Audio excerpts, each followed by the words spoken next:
Hello, everybody. Welcome to the 31st episode of the Chicken Chess Club podcast. Another international edition. My name is Gustafsson, and I'm not anywhere. I'm in my basement in Hamburg. But our world correspondent, Laurent Fressinet, is in Jerusalem. Or Peter, did I say that right? Where is Laurent? He is in Jerusalem. Exactly. But we could argue that he's in East Jerusalem, but that's a topic for later. Excellent. Laurent, how are you? Will you soon be team's world champion? I hope so. I'm good. My internet is less good, so I might be cut. I apologize in advance to you and to the listener. So we are Tuesday, so we just finished the qualification. And France did qualify. We'll play against India. So it's 12 teams, and it was two groups of 6. So we played 5 matches, and the top 4 would qualify for the quarterfinals.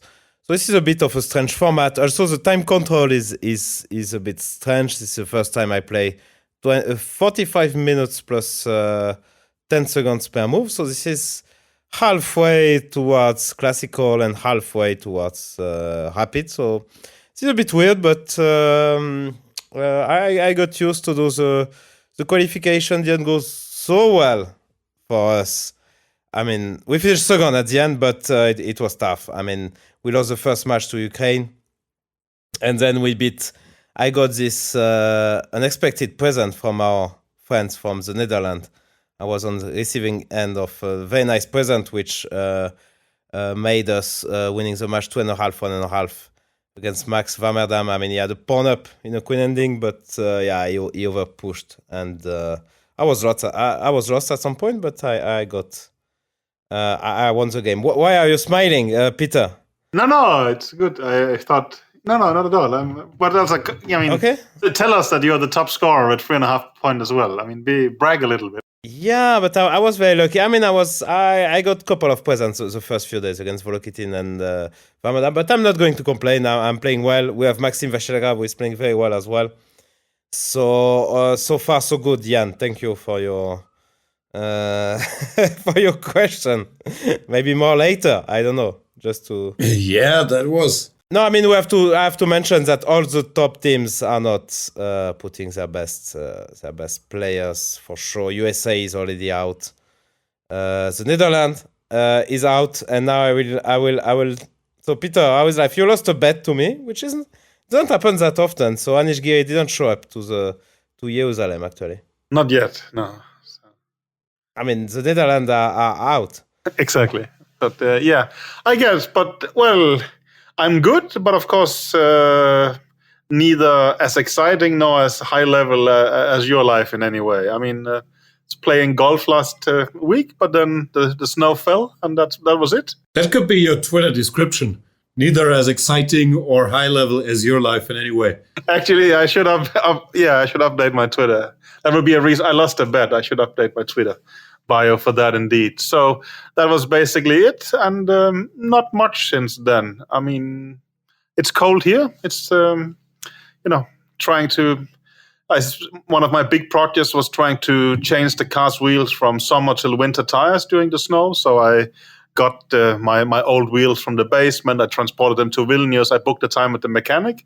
And at some point, very, very late in the process, I realized that I didn't change them back to summer tires anyway last year, so they're already fine. So probably gives away a bit of how chess players are capable of practical problems. So no, really nothing happening here. I'm watching football, this kind of stuff.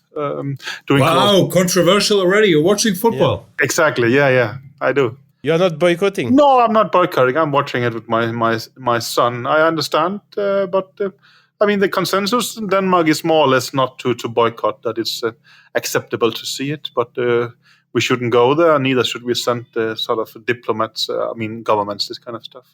But, MVL is boycotting, by the way. We will see tonight, because there is France against... I respect that a lot, but... I'm not sure he will boycott till tonight. There is France against Australia, and then there is big match, France-Denmark. On Saturday, that is true. I mean, but... It's on Saturday. Okay. Yes, on I didn't Saturday, see. I think. So I understand. Well, also, I boycott so much in the chess world or fight there, so I thought this one I will skip. But maybe. Interesting that your strong convictions apply more to the chess world. No, I don't think I have said that we should boycott the Chess Olympiad or the World Championship for that matter. I think That's true. That is true. I think we should. I mean, we can. I mean, I have actually watched. What is it? FIDE Uncovered for the second time now. I mean, so it's I mean, FIFA Uncovered. It's just FIDE Uncovered in your head. Yeah, I'm sorry. It is actually FIFA Uncovered, and I mean, it's very, very. I mean, extremely illustrative. I can only recommend it to you guys and to everybody else to watch it. And things should be done. Also, I don't know how it is in your bubble, but in Denmark there was a lot of debate about if the captain should wear the so-called love armband. I mean, the Danish media have been writing a lot. Of course, we're all over it. The Okay. one love thing, and the German Federation, they would have been happy to pay, but they can't risk a yellow card. No. That's where they draw the line for any values or human rights. So we can't do it. So okay, then we are in the same bubble then. So that's a huge debate. No, I also saw the interview with your boy. What's his name? Rasmus Tandrup? Yeah. Who is it? Some Danish journalist who war journalist, and then he is also now in Qatar, and they're sort of threatening to break his camera, which was a bit much. So no, the controversy angle is all over it. So I mean, that's what they care about, especially now Denmark played 0-0 with Tunisia. So I mean, but it's weird and sad in many ways. That's not how sport should be, but I guess I have mentioned that before. All right. I haven't seen anything, but I'm not a big football guy, so I won't take too much high ground for it. Yeah. So what is there to talk about? Of course, Laurent's adventures in the world. We have to live vicariously through Laurent, because it looks like Peter and I are just sitting at home, leading very dull home lives. Well, last week I was also working with preparing Magnus a bit here and there, and he did actually play a tournament and won. I mean, it's one of was that? Yeah. I think he's even called a Masters. I think the reason we don't care so much is that he had won the overall tournament anyway. But he actually won all his matches, and 6 out of 7 without a playoff. Many of them even needed only 3 games. I think at some point he scored like 10.5 points out of 12 in the middle of the event against rather strong opposition. So, I mean, he was having a pretty good time, was my impression there. He played very well. I checked. I mean, I was watching, actually. Most of the time I was watching live, and I was very, very impressed by his level. Yeah, that was really amazing how he beat all these guys and won the event with 1 round to spare. Which is not a big surprise if you win all your matches, but still, I mean, beat Giri 3-0, for instance. I mean, okay, he didn't give many chances. The closest match was against Le Quang, who is very good in these rapid formats. But for the rest, I mean, he was just crushing everyone. That was very, very impressive. I think after 3 rounds, he was only shared first together with Duda, who also won all his matches. But then somehow he just pulled ahead. And you get this feeling of it being rather effortless, right? That when he's in good shape, it comes easily. Well, of course, I think with Giri, he was probably lost in the first game with Black, but he won it anyway because, Giri had to find some strong attacking moves, which he didn't, and stuff like this. But it generally just seemed completely overpowering, right? He played the French as well. Yeah. I mean, that's also doesn't help. But some people, we have to say that some people, they don't take it seriously. I mean, half of the players were in San Francisco. And to come back to the world team, because I will pour you with information about the world team. I mean, I know Shakria Mamediarov was playing in Jerusalem, from Jerusalem. So he was basically the last day. He was playing in the afternoon for Azerbaijan, and then in the evening he was playing online. So that makes a very weird impression that some people, they just care less. I mean, some were traveling to San Francisco. I think four of them. I think Pragananda, Giri, Magnus, and another one I can't remember. Wesley. Wesley, yeah. And the rest, they were staying home. So I don't know if they couldn't travel or... I mean, Mamedov was planning to play here. And Duda was at home, I think. So I don't know if there's some restrictions for some of them, but it makes a weird impression. We are not in esports yet, because if you play from home, it's weird. But those are the rules, no? Like the players, they want some on site and some can stay home. I understand it takes some getting used to, but it's not like, I wouldn't say that is a sign of not taking it seriously if some guys couldn't make it to San Francisco and they play from home within the rules. Just to get back on Magnus, I was doing commentary, I think, on all the Magnus matches, and I was very impressed with, not so much in the first 3 matches where it seemed a little shaky. Once again, for his standards, he even won all those matches. But after that, when he had settled down, he also started looking a lot more awake. I'm not sure what he was doing. He had these things on his eyes. It looked like he was diving every morning or something. But maybe he was just fighting jet lag like normal people. And then once he started looking comfortable, he just played amazing chess. And we hadn't seen that in his last couple events where he had a lot of blunders. But here he's all of a sudden so precise. And playing any opening, doesn't matter. Just, winning games with white and black. Also, his match that was close against Le Quang Lim, I thought both sides actually played a great match. Le Quang was just really, really strong in that match. So I was very impressed with Magnus, and the news of his decline and lack of motivation and so on maybe were a little premature. That was just peak Magnus level. As far as I could tell, like, he just doesn't do anything wrong in freaking 15-minute games playing any opening. It's insane. Yeah, I was expecting, coming back to Le Quang, I remember 10 years ago, I was expecting him to make it to the top 10 because he was really a youngster and, already very strong. And, I think I was clearly not the only one to expect Le Quang to... So you're saying when he won the World Blitz and won Dortmund and was world number 12, you said this kid has a shot at the top 10? That was 10 years ago? No, I mean, I remember I played him in B group in Vaikanze. Ah, okay. And, I think 2009 was his first big peak, maybe, where he won these things. Yeah, but then you would imagine the guy staying in the top 10 for the next 10 years. And I agree, he never stuck in classical. I don't think he played so much. No, he didn't make it a priority. Yeah, that was a mystery. And now he's showing his class. Not only against Magnus. I don't know which place he finished, but clearly in the middle of the pack, I would guess. But has he ever played a top classical tournament? Well, he won Dortmund, if you want to count that, a long time ago. But I guess he's played some, but not close to as many. I don't recall preparing for him in a classical game for Magnus, for instance, right? I mean, he just doesn't seem to be in the group. If he's strong enough, actually, I have no opinion of, because I simply never thought about it. But his rating doesn't seem to... I mean, if you have 27, I guess he has 27, 20, 27, 30 for a very long time, but that doesn't give you invitation to the top tournaments. You need 30, 40 points more. Oh, he's very strong in these kind of events. And you said that he made it very competitive at Magnus and generally ends up in... he normally qualifies for the knockout stage if it's this kind of preliminary system, and he's just pretty strong, right? So... good player. Made other choices in life, I think, than playing classical chess all the time. It seems to be going well for him.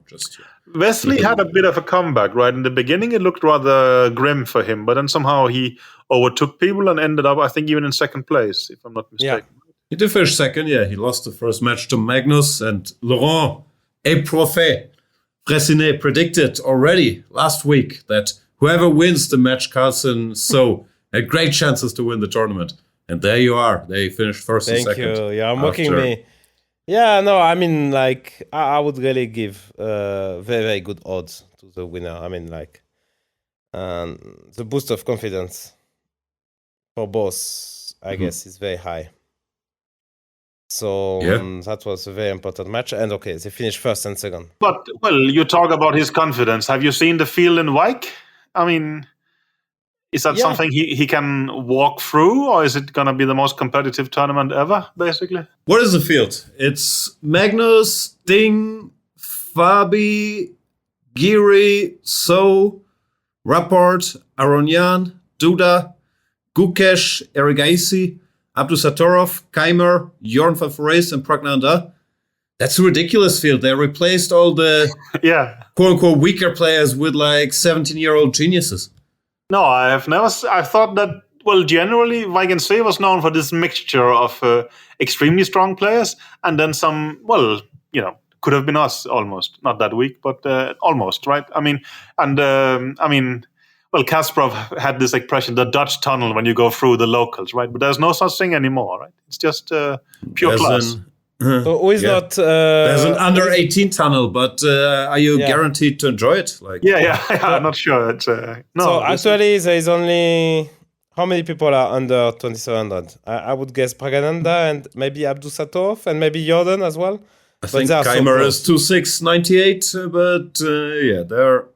Yeah, no, that's going to be very exciting. Of course, this young generation of Indians are just incredibly scary for everyone, and it will be nice to see what they do in the top classical event. I think this is the first time we will see them in a top classical event. I mean, they are at least all of them. They literally invited all the kids. No, like Gukesh, Nordibek, Keimer, Erigaisi, Pragnanda.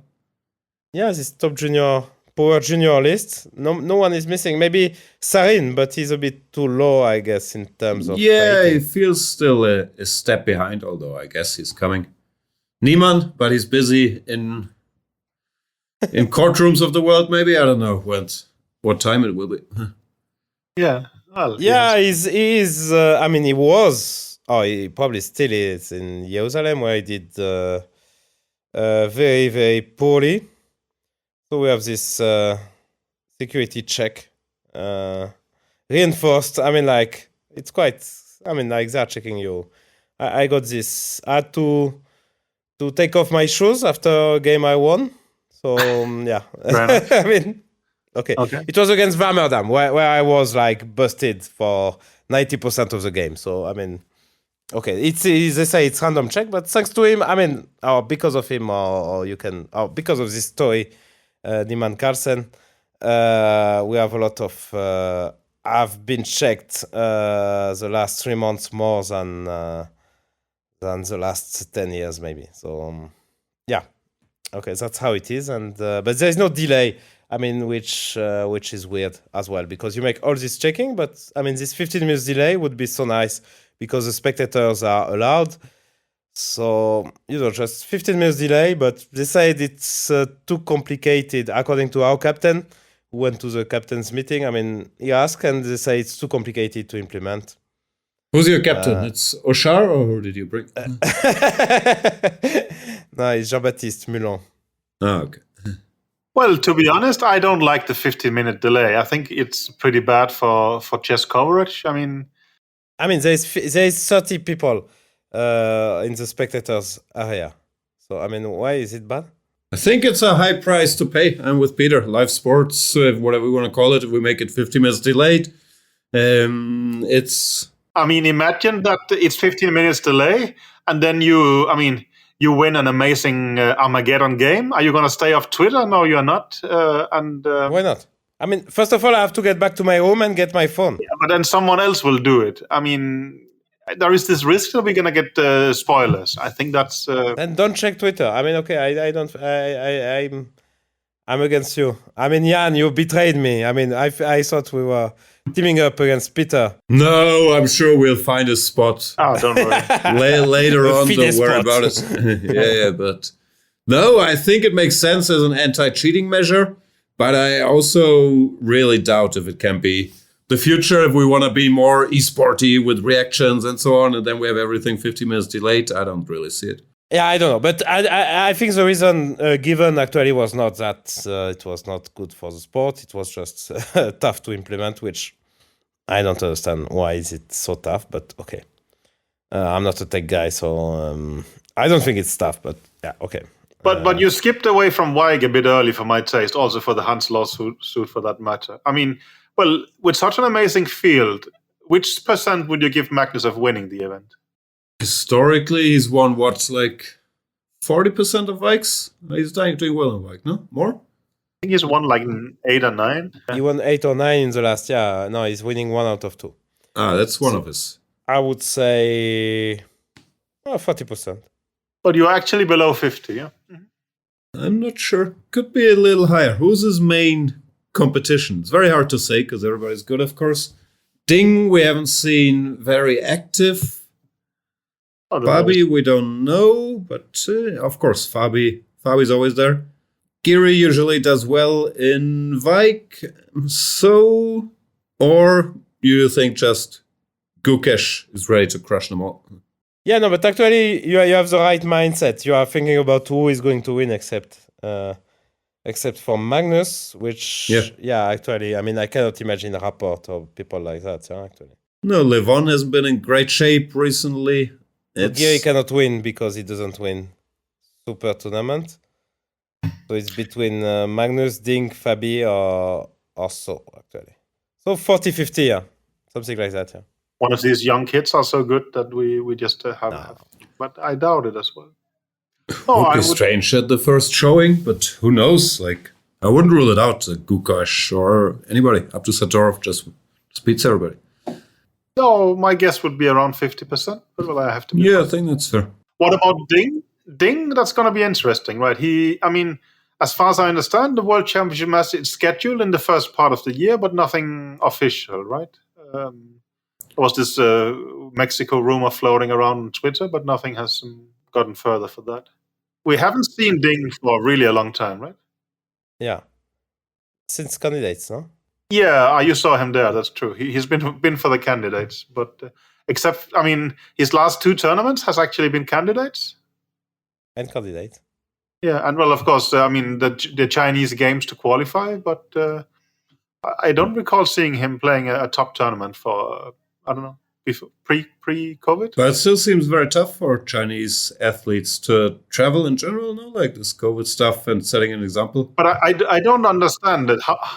How does this actually? That's a question for you, for Laurent. How does these Chinese players be allowed to play in Jerusalem then? I don't know, but what I know is that they are playing with a mask. They are the only one.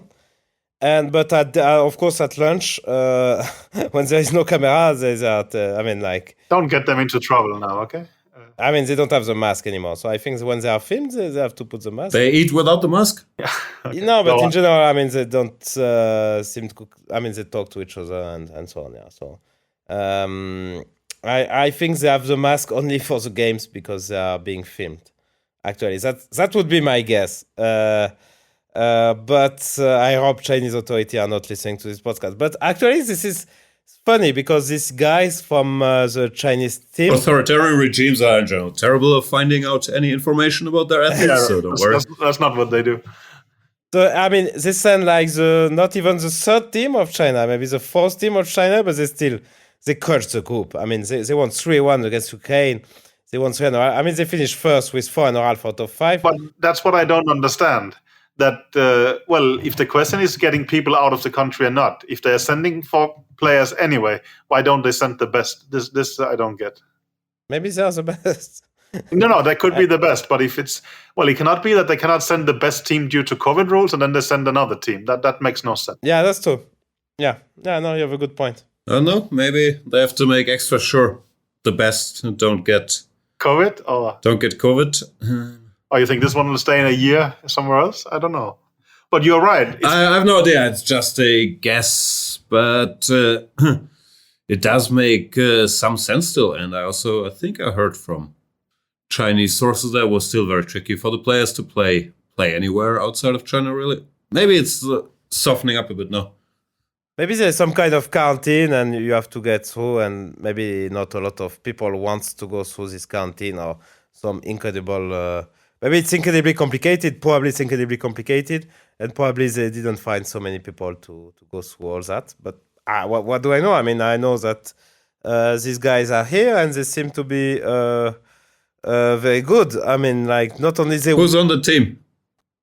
Anybody I know? Lu Shanglier. Oh yeah, know him. Zhu Zhangyu. Yeah. Bai Jingxi, I knew him because, by the name. That name, he lost that famous game to Ding, no? Yeah, exactly. Yeah, that's the only game I know. And Lee D, I mean, that one I never heard. And I've also heard the name. No, they're all strong players. And this guy, but he doesn't play. He only played one game. So they play only 4 people. And well, they seem better. Actually, I know most of them, and they seem to be even better in Rapid than in Classical. Actually, because they play fast. So far, they seem like just the best team. Is my impression. No, I mean our group was considerably weaker. I would say.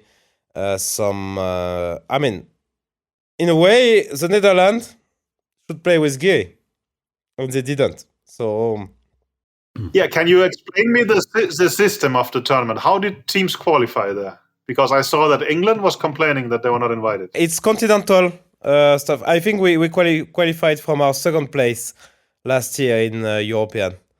Top 2 of Europe, I think, and also Olympiad. I think top 3 from the last, not the Chennai, but the previous Olympiad, because actually it should have happened in April, but it was cancelled, postponed due to COVID. No, postponed. Sorry, I thought it was postponed due to Ukraine. Yeah, you're absolutely right, actually. Yeah, so there is clear. I mean, you can go to the handbook and check the regulations. And it's very, very clear, and you will see that. No, I think that England was complaining that they were second in the last World Championship, and Russia was the winners, and they are banned from playing. But they thought that then they should be invited. I saw there was some debate about it online in a way. And I don't think it's. I mean, in general, when someone is not participating, then you get the reserve list. I mean, everything is clear in the handbook. So, I mean, can be left to appreciation, of course, but because it's a very special case. But no, maybe something was done by rating, and they were saying also, well, now you use rapid ratings. But what is this event? Like, some teams are taking it seriously, some aren't. FIDE doesn't make it a classical tournament. They make it this hybrid thing. It's a fresh format. Because the other events we have, like Olympiad or even European teams, I would say, are very established, where everyone tries, if possible at all, if they can finance it, to send their best teams. But for some reason, the World Team event, like, no one really knows who qualifies and when, and it's never been taken very seriously. No, what's the story there, Laurent? Yeah, actually, that's the point. It's what I heard, that it was never taken seriously, and they tried to do something different, to make it like for 1 week, to make maybe that more top players would be interested. But let's say, I mean, US is not interested, but if Rex Sinkerfield would give some money and some bonus if they win, I guess Fabi, Wesley, and so on, they would be suddenly very interested by the competition. So it's very random. No, of course you can fix anything with money, but like, people still make an effort usually to put together Olympic teams or European Team Championship teams. I cannot say that Azerbaijan they put their best lineup. Uzbekistan, they are only missing Abdusattorov. I don't know why. But Spain is taking that very seriously. We are taking that quite seriously. Of course, Alireza is missing, but I'm not his spokesperson, but it's understandable. Then Ukraine sent a very strong team. So of course, USA is missing. I mean, they really have a weak team.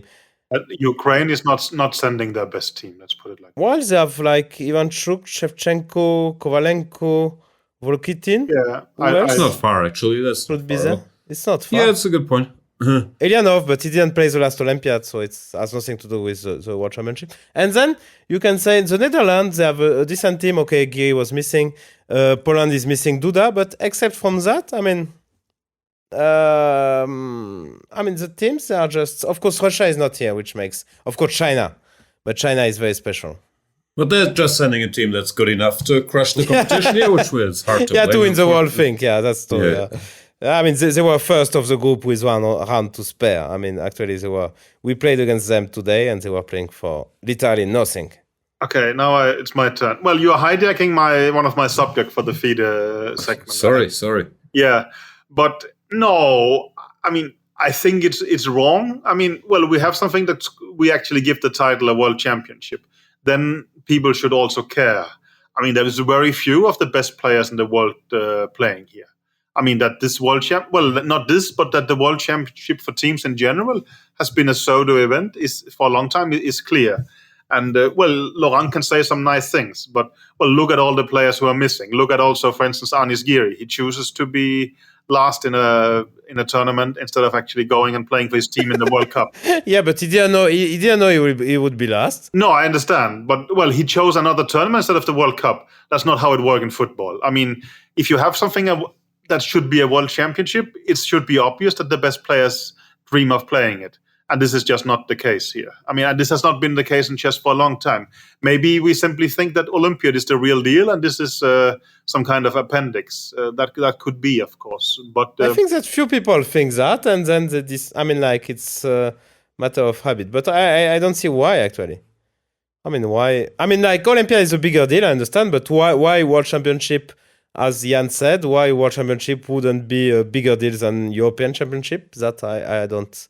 But I think Laurent can fix it. If you guys win, people will be so sick of you bragging about being world team champion for years and years. Then everybody will just send their strongest team. That you cannot imagine. You cannot imagine. Oh, I can very much imagine. I'm so motivated. You just. I'm somehow rooting for you. I think simply, that would manifest Fide's failure. I would say so that.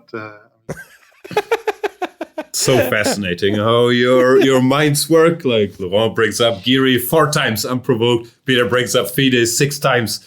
Like, boy. I beg to differ. You brought up one of my Fide topics without me. We're talking about the World Teams Championship. Of course, you'll use any topic to criticize Fide. We're talking about the tournament where Laurent is.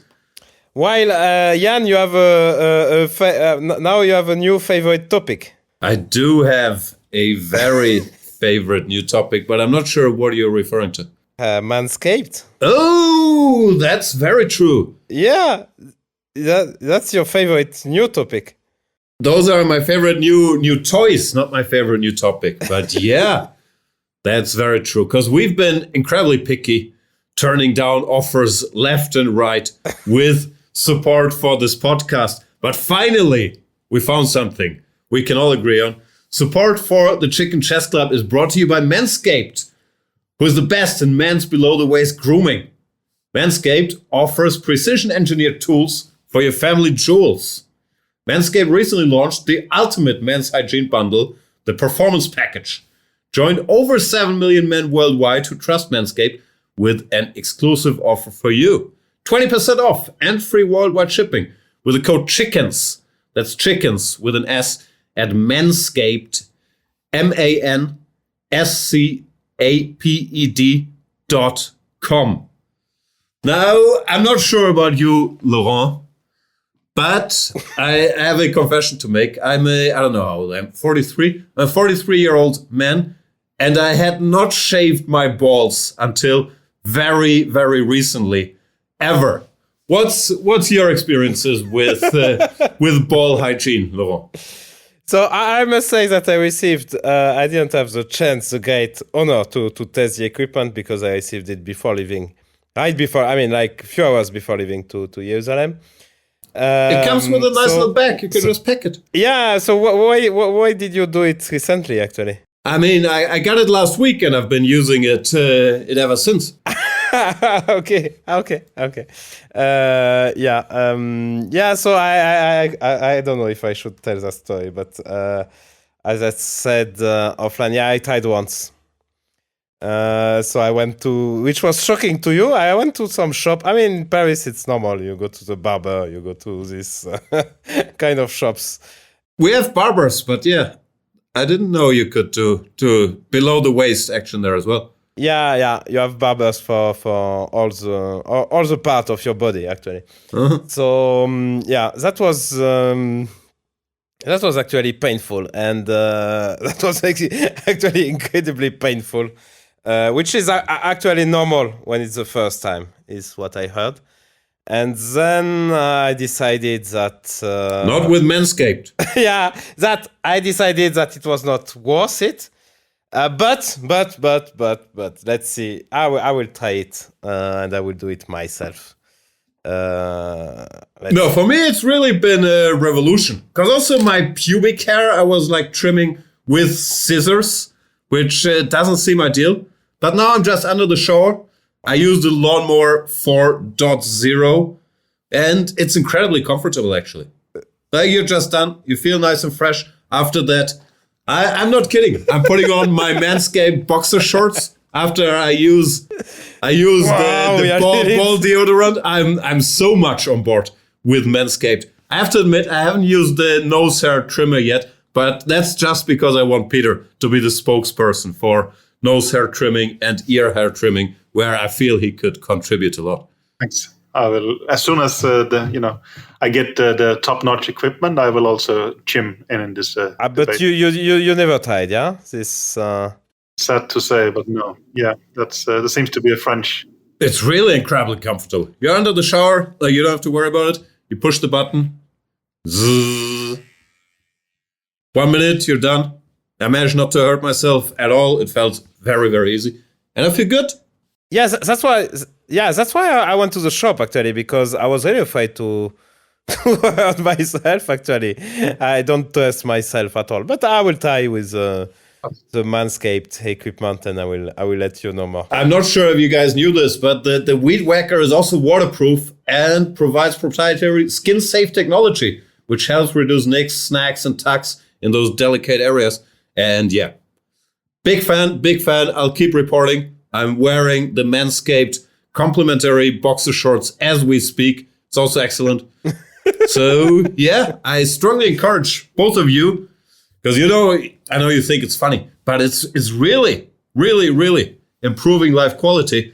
I encourage both of you to use it, and of course, I encourage our listeners to give it a shot. 20% off with the code chickens with an S at manscaped.com. Like, don't be like me. Don't grow 43 years old without ever shaving that area. There you go. Yeah, and give us, please, we need some feedback as well. From What our feedback viewers. do you need? You mean from From our viewers. How does it feel Curse. after they try it? Please let us know. Get 20% off and free shipping with the code chickens at manscaped.com. That's 20% off. All right. Back to the program. Although I'd rather keep talking about Manscaped because it makes Peter uncomfortable. So it could be, instead of the feeder segment, we can just have the Manscaped segment. I was trying desperately to come up with a feeder reference, but I didn't manage. Actually, we should mention that we were a bit skeptical to do this this deal with Manscaped, but you are a big fan, Jan. I think you wanted that more than... I remember you even wrote, because you guys know me, I'm very, very picky. This is not a joke with advertising for anything. But that one I thought was just a home run. It's useful. Yeah. It's funny. What's not to like? Bobby Fischer, right? He said that he would only advertise things that he would actually use. I usually don't even want to advertise things I use. Fair enough. Yeah. Okay. I'll test him, but yeah. Okay. So what's happening in the chess world? Champions Chess Tour is finished. No one really cares about Laurent's tournament there. Come on. We care. We're in 3 days. So now the format of the quarterfinals. So we play. I'm sure you are very excited. Oh, please stop talking about the format of the world teams. We filled 45 minutes with it already. Who are you playing? So we are playing India. We play 2 matches. So you have the same players playing couple of matches, so with white and black. And the funny part that if you lose the first match 3-1, and if you win the next match 4-0, it's 1-1. So you play tiebreak anyway. So then you play blitz 3+2, and if it's 2-2, you can play till the end of the night. And then there's semifinals and finals. So it's incredibly exciting. I'm not watching, but I'm happy for you if you're winning. Yeah. So me too. So no, they are making it. they're trying to make it more of a team sport in a way that Yeah. if you are behind 2-1, you will gamble even more to get back to 2-2 and stuff like this. So it's more likelihood of giving a blitz playoff and stuff like this. Yeah. To bring the best players, and they cared, it will probably be great. Bring the best commentators, fast-paced action, boom. Yeah. No, we could make it work. But let's see. In 3 days, I will give you my final opinion about that World Team Championship. I'm actually following it quite intensely, Laurent, and I don't know.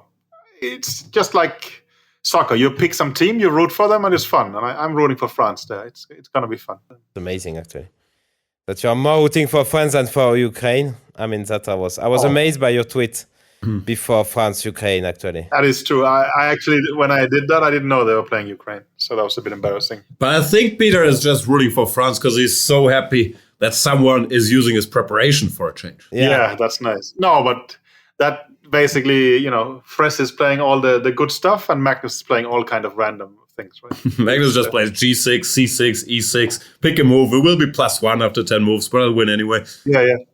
No, it's, I don't know. We'll see. Well, if it brings you a World Championship title, why not? No, I mean, it's a nice event, but still not more than that. I think next week when we start, there will be the women's candidates pool B, right? It's going to start soon. So you are claiming that women's candidates is more interesting than world teams? No, but yes and no. That's what Jan was talking about, that some tournaments lacks a narrative. And, the women's candidates at least, it's going to lead to a World Championship title. But the world teams is also going to lead to a world championship title. That's the scary thing. We can't have mind games and teams world champion Laurent Fressinet. The ego is going to be too much to handle. Yeah. I'll be so happy. That would be amazing. Anyway, women's candidates pool B is also starting soon. But other than that, there's the World Rapid and Blitz and then Vike, right? Those are the next big ones. There's this, what's it called, the chess.com thing where they play matches, is that? Yeah, the speed chess, which people are taking quite seriously. Magnus is back. I think he won all of them. I remember Did he? He played, the last time he played, it was in 2016. I think it was his last event before the kayaking match. I remember we were sitting in somewhere, I think in Bahamas with Peter, and he was playing in the next room against Nakamura in the final. So this is very exciting, and generally the winner is considered as the best blitz player because you play 1.5 hours of 5+1, then you play 1 hour of 3+1, and then you play half an hour of 1+1. Right. So, this is very, I think the format, and actually, what I noticed from the online tournaments, this is probably the oldest one who survived. I mean, like Champion Chess Tour may get to that period, but it started later. But this is the Speed Chess Championship is taking place for now almost 10 years. And it survived, so it tells a lot about the format, which is, I think, great and very exciting. Not too long as well. It's like it lasts 3 hours. So, I mean, I always enjoyed watching it and commenting on it, Jan, because we will probably comment. Some commentary. Yeah, we will do some commentaries on those matches on Chess24. So that will be nice. Is it the two of us? It's just us? I think mostly it's what we were promised by Sotir. If we are available, we are doing the two of us. Yeah. What were we talking about? I feel left out. I have to say, I won't be able to handle it if you're doing it as freshly crowned world team champion. So I'll have to root against you. It's nothing personal, but just for my own well-being. Please. But no, it should be fun. It should be fun. It's a fun format. I agree. You can always argue how much anything says about who's the best player at anything. In my mind, usually Magnus is the best player at stuff. I'm not sure about Bullet. And I'm also aware he's not leading in the Blitz world rankings. But would you pick anybody against him in I don't know, 20 games, 3-2 Blitz match? It's hard to believe. No, actually, I heard that Bullet and Naka is just according to MVL, for instance, Naka says he says that Naka is better, but actually 1+1 is not bullet. No, that's closer to blitz actually. Yeah. Yeah. Well, I will make my point again that, well, the big difference here is that the best players are playing and the best players care. Then it becomes a great event. Else it could just be a bit random. But I mean, this is an amazing event because a lot of the top players are showing up and well, they also take it quite seriously. I mean, sometimes they even play interesting openings, but it's clear that they care about the result. It's something that matters to them, and that makes it very exciting. I think that is the key ingredients of having, a very successful, top-notch event. That it has to matter, and you need some of the best guys. And if this was the FIDE Speed Chess Championship and the other was the Chess.com World Team Championship, Peter would have said exactly the same thing. You lost me, but you're probably right. Trust me, Peter, France do care about winning the world team. I'm not the only one. I mean, Maxime is incredibly motivated. Jules as well. I mean, all the team is incredibly motivated. I understand that you are, but again, well, there should be better players than you, in my opinion. I'm sorry. It's like having the World Cup without Don't Mbappé. worry. I get it. We have been around it sometimes, I think. Yeah. And as you said, there is the World Rapid and Blitz, which is between Christmas and the New Year, which is always very exciting. And of course, Magnus will show up. That's for sure. He will try to regain his titles because, as he said, he doesn't have so many left. I mean, it could be 0 if he doesn't win any of them. It will be 0 in next April. So he will be extra motivated. And some of the years he won 2 of them. I think 3 times or at twice. Some point he had the 3 titles. Yes, I think when I remember being with him in probably it was Dubai. I think he won Dubai 2014. Yeah, he won. Yeah, around 2014, 15. He had the Triple Crown for sure. I think. And then somehow normally I would think that in average he would win 1, but maybe the last times he has won 0 actually. So yeah. So and there's some strong competition. Abdusatov won last year. Yeah. The Rapid, Maxime Vachergav won the Blitz. So yeah, it's also incredibly exciting. And he seemed in great shape the last time he played these events. And sometimes he gets into this flow where he just wins with a huge margin. But this has not been the case for the last couple of years. The event, as far as I understand, is scheduled for Kazakhstan, right? Yeah, Almaty. It is in Kazakhstan. Almaty, yeah. No, I just saw that some tweet of Mr. Sutovsky today that details will be published rather soon. But in East Almaty. No, I East Almaty. This kind of jokes. Yeah, okay. No, it's fair enough. Yeah, so you have something to say about that? Or? About Rapid or? Oh, Kazakhstan, you didn't like that. We discussed this. I mean, we discussed last time. The main sponsor company is on the Ukrainian sanctions list. I think we have been there. I've shouted about it on Twitter. No one replies. The usual. Not much to add there this time. Oh, that sounds like you're questioning the purpose of your fight. No, but now we are going into the FIDE segment, for instance. We can do that. I mean... Are we there? No, we haven't gone through the ICCF 960 segment yet. That is true. Oh, boy. I have to prepare for tomorrow. I'm going to Sitges. I need to get out of here. This Hamburg winter is crushing me. I'm more mean-spirited than usual. But I'll go to Barcelona for 10 days, early December. Wow. That's gonna be nice. Laurent, you have a team dinner? You need to prepare? Yeah. Will you stick around for the... Nah, you have time. You're just bored. Will you stick around for the Correspondence Chess 960 and the FIDE segment? So, Peter, how's your tournament going?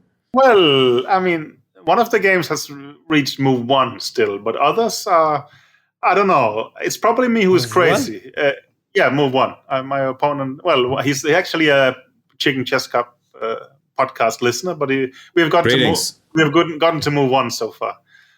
So what other games, quite a lot of stuff is happening. But, I mean, one guy, for instance, it seems to me he replies to me after 1 hour with the top Stockfish line. And I think both games are just going to be draws. It doesn't seem to be much. That's what I'm saying. I really don't see the intrigue. One of them, I tried to play something brave, not to be positionally worse, again on move 1. And I was close to being forced loss. I think it's a forced draw, but again, we are move 6 or 7 at the moment. Maybe we have moved 7. And well, then there is this guy who I think doesn't use an engine. I'm pretty sure about that. And it's weird. I never got this idea that, well, I could also just not use an engine, to be fair, but somehow I'm too lazy to do that. So I'm still just... You mean to be fair to the other Stockfish users, to give them a chance, you could play without an engine? No, I mean, the guy is not using Stockfish, very obviously. I mean, I'm like +3. So, and what is his level? Can you tell his level? I don't know, but, well, I'm like +2.5 with black after 6 moves, so it's probably not that great. But some of the games are a bit interesting, but mainly it's an interesting experience trying to analyze that far. And I thought that you would always be able to reach a conclusion on which move to make, but actually I haven't managed that. Sometimes I have just no clue what to do. All moves looks the same. You cannot really analyze it that far anyway. It's more complicated or less complicated than I thought in a way. Actually, we're mocking Peter on his correspondence Chess 960, but I was following this Lila Stockfish match. I mean, I always find it very interesting. They put up some opening lines, and then you see that some of them are losing. But they are doing a big difference, that they are having a position that is not borderline lost, but at least they try to have positions that are somewhat better for one of the players, because then you get much more interesting games. That's part of the problem. To my mind, it's too many Benoni's Kings Indians in these Lila Stockfish matches. All the other openings are too good. So it's always like Benoni or Kings Indian +1. Let's see if White can win or not. Well, I would like to hear... But it's still interesting, yeah. But, well, yeah, what else can you do? Yeah, I mean, Queen's Gambit will be a door. Yeah. I was trying to say that that gives Stockfish an edge because, well, it's better in calculating, and that's what you need in this kind of positions. While in more quiet positional stuff, Lila could be better, for instance. But, well, these kind of things... But isn't King's Indian quiet positional stuff? It's always like locked up positions, 100 moves to maneuver around.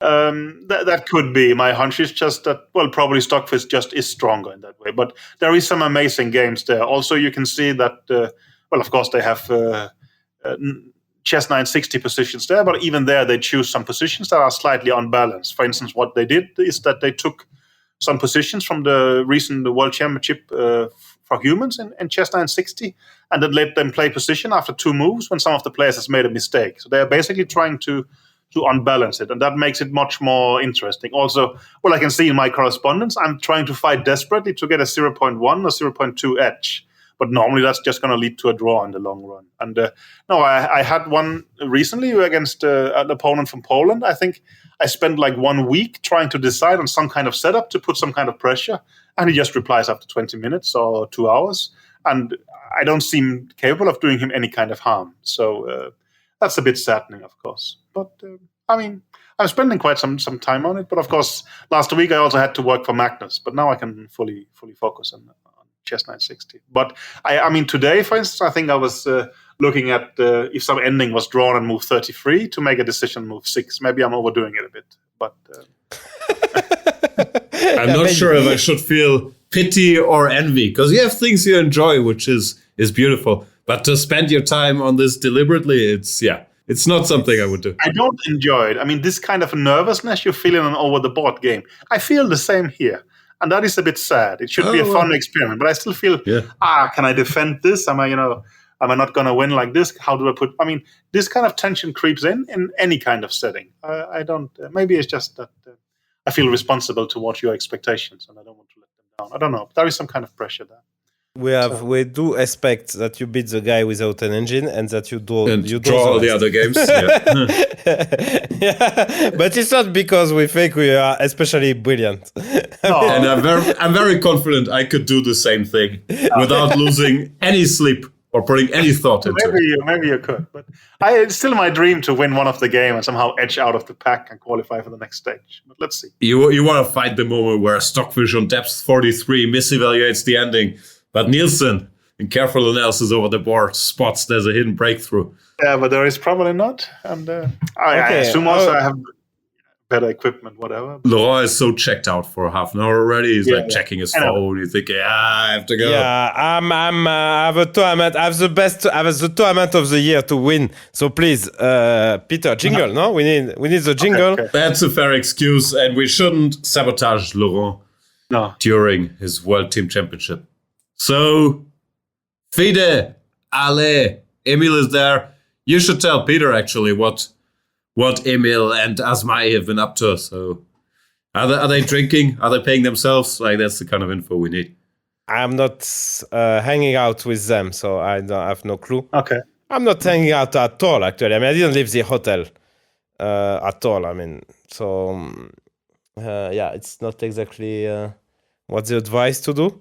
So I mean, the advice to stay in the hotel. So we have we are playing this table tennis with the team, having this very long dinner, and preparing the rest of the time. So very, very boring life here.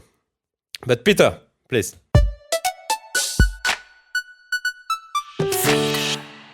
Okay, so we can start the feeder segment. Well, I mean, now I have you here, Laurent, but, what is your opinion of playing in East Jerusalem? Well, probably we shouldn't ask you about it, but, East Jerusalem is controversial in the sense that, I mean, you see that the Palestinian groups have made protests and saying that, it's actually annexed territory. And while I don't specifically want to go into that debate, I think that FIDE, when they organize it there, they should make some kind of statement. I mean, if we sort of willingly put it in a controversial place, we should stand by it and we should say we do it, and we do it openly. We don't sort of just ignore the protests in a way. Well, you can call it transparency, as I like to do. But I think that... I think there is bigger... I mean, like, we talked about Qatar before. I mean, it's... another, I mean, like, people who... I mean, how many people died while building the stadiums? I mean, like... There is a lot of debate about that. At least FIFA is not... they're actually making statements and things like that. I think that I agree with Macron, who said that sport people should be left out.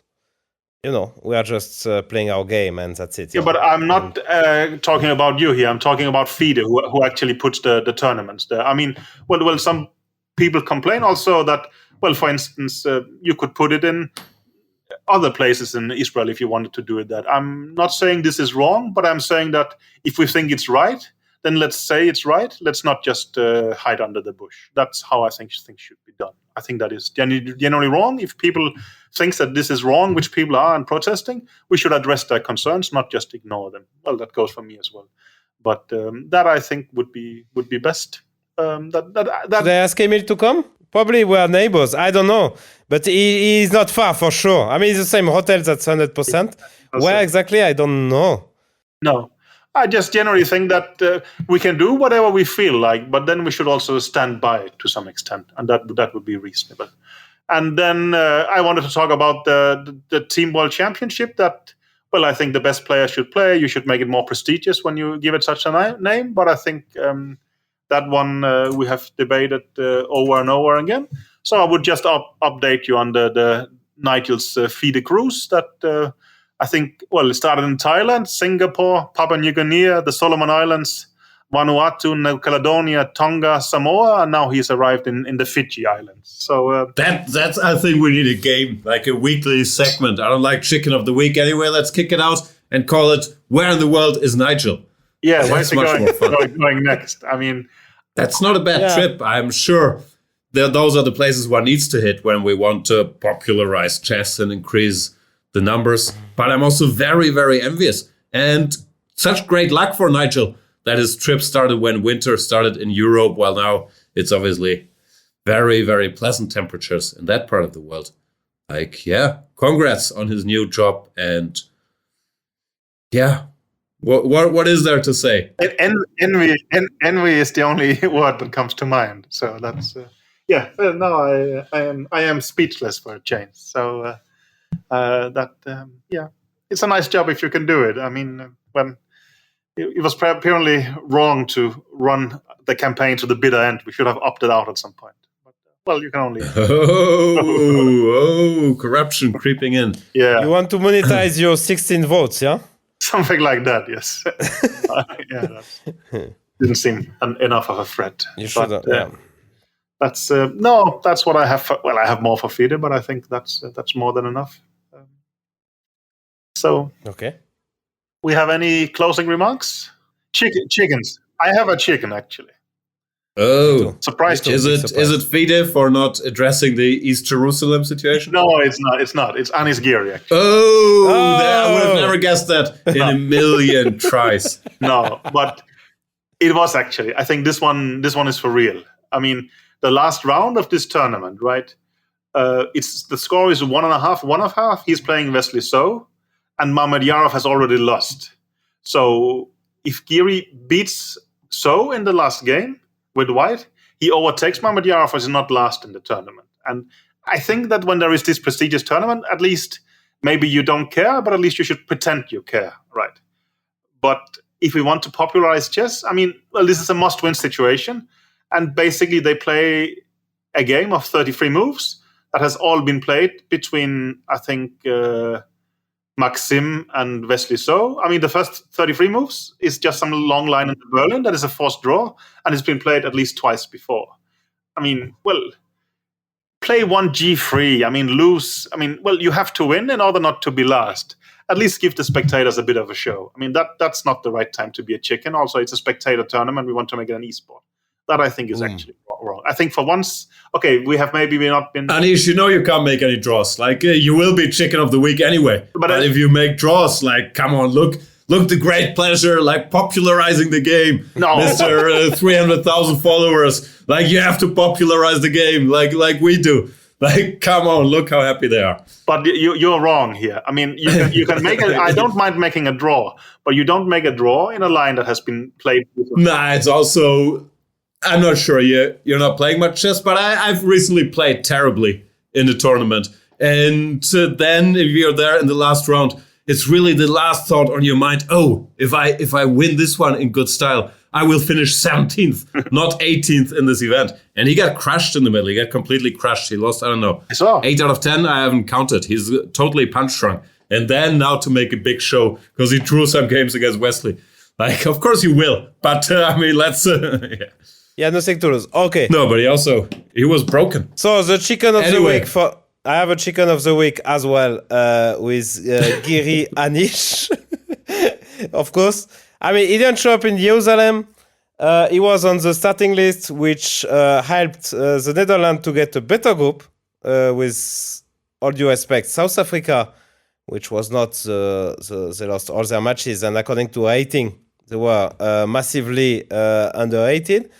So I don't know if he was planning to show up, but he didn't for sure. Maybe his bad result didn't. I don't know, but it's a bit weird to be on the list to help your team to get a better group and then not to show up, while it didn't help much his team, even if they are very friendly. I mean, I like them, but I think it's deserved. I mean, like, okay, you get what you deserved, and because they got a much better group actually, thanks to Anish. Yeah, but also, I mean, it's a zero-sum game. They get a better group, someone else gets a worse group, right? It shouldn't be like this. But Jan, of course, has a good defense again. He's the only one, actually. No, I'm very happy for you. Like, I'm very curious who the chicken of the week will be next time. Like, very, very curious. No, but I mean, seriously, I mean, it's not normal. I mean, it's not chicken. It's borderline. I mean, I don't know. It's for ethic. I mean, it's really not great. I mean, he's the only one to be on the list and not to come. I mean, what's this? I mean, I think it's the worst anybody's done in team chess in the last 15 years. Ethically, like, I can't think of anything worse. Yeah. Okay. I think it's FIDE's fault. The rules shouldn't have these kind of options. Yeah. Okay. There you go. It's FIDE's fault. Sorry, guys, I'm in a cranky mood. I understand. You have great points, and you will, of course, not jump at any opportunity to put FIDE or Anish in a bad light. It's just you're factually correct. And so I can't argue. I'm the chicken of the week for not being able to argue with these great points. Okay. Let's get out of here. Laurent, best of luck. Thank you. In that thing. Like, slightly dishonestly, you know, I don't want you to win, but I want you to do well and like it to be exciting. You want us to lose in the final, yeah? That's the best that's perfect, of course. Yeah. That's perfect. Okay, thank you. Yeah, we'll get there and then we'll see. I see Laurent winning an Armageddon Blitz game. Wow. Peter, enjoy football. Who's playing tonight? Tonight it's France against in the group of Denmark, and that's why I'm so busy today. Yeah, yeah, you sound very busy, very stressed. Must eat.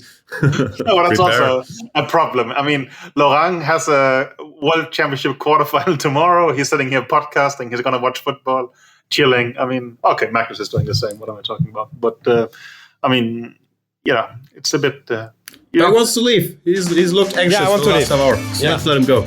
Thank you so much for listening, and we'll be back next week with more of the same.